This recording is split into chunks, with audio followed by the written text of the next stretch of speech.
Video upload করতে এলাম, আপনার যে মোড়ে আমি ভিডিও আপলোড করি সেখানে এলাম। তো আসার পথে দেখলাম এই যে কয়েকটি সুন্দর সুন্দর আপনার ছাগল দেখতে পাচ্ছেন। এই ছাগলগুলি আমাদের এক ভাই সাহেবের, ঠিক আছে। ভাই সাহেব আসছে পিছনে আর কি, যদিও ঠিক আছে। আর ছাগলগুলো একটু ছুটে সামনের দিকে চলে আসলো, এখন রোদে দাঁড়িয়েছে। তো ভাই সাহেব আমাদের এই ছাগলগুলিকে মাঠে, এই দিকে মাঠে পাঠানোর জন্য নিয়ে এসছে এখানে। তো এখন এত রোদ, আমি তো ভিডিও পোস্ট করতে এলাম, এখন বাজে সকাল 9টা বেজে 55 মিনিট। তার মধ্যে রোদের তীব্রতা এত যে ছাগলগুলো এখানে দাঁড়িয়ে পড়েছে। এই দেখুন ছাগলগুলো এবার হাঁটতে লেগেছে। মানে হাঁটার একটা মূল কারণ হচ্ছে আমাদের ওই যে ভাই সাহেব ওখান থেকে লাঠিতে একটু হিলিয়ে দিলেও ব্যাস ছাগল ঠিক আপনার সুস্থ সুস্থ করে ছাগল, যে যার ছাগল আমরা ঠিক চলে যাচ্ছে দেখুন মাঠের দিকে। আর এই দেখুন আমাদের ভাই সাহেব আসছে এবার, এই যে ভাই সাহেব পেয়ারা খেতে খেতে আসছে একদম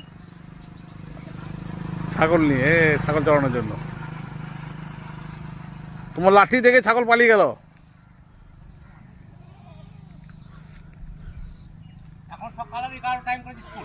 আচ্ছা হ্যাঁ, সকাল 11টা পর্যন্ত।